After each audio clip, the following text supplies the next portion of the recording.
Gülfiye Gizatova sözlerine Alfred Yakşımetov köyü hayırlı irde.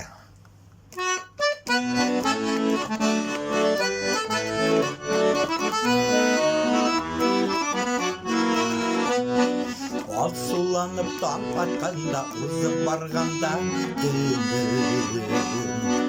Kalbine iki sütten başlanan benim gönlüm.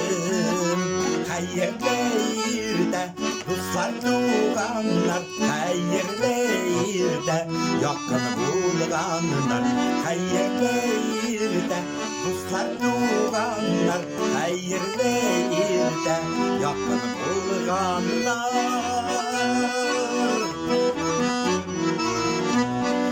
Hayırlı irden dimenin kıyaşka irden kırbaş.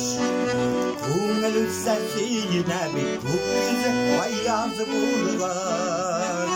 Hayırlı irde dostlar tuğanlar, hayırlı irde yakın bulganlar, hayırlı irde dostlar tuğanlar, hayırlı irde yakın bulganlar.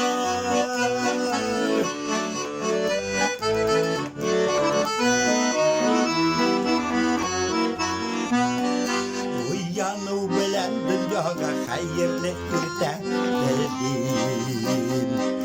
Ayrı hasretler görmeyecek tanış yaşasın ilim.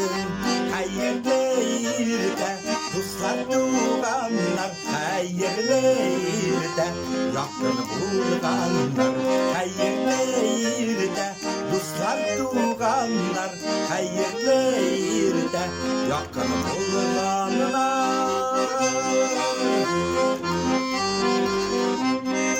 Her günü iki söz bilen başlanan benim gönlüm.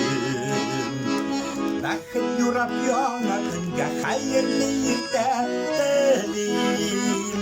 Hayırlı irde dostlar tuğanlar, hayırlı irde yakın bulganlar, hayırlı irde dostlar tuğanlar, hayırlı irde yakın bulganlar, hayırlı irde yakın bulganlar.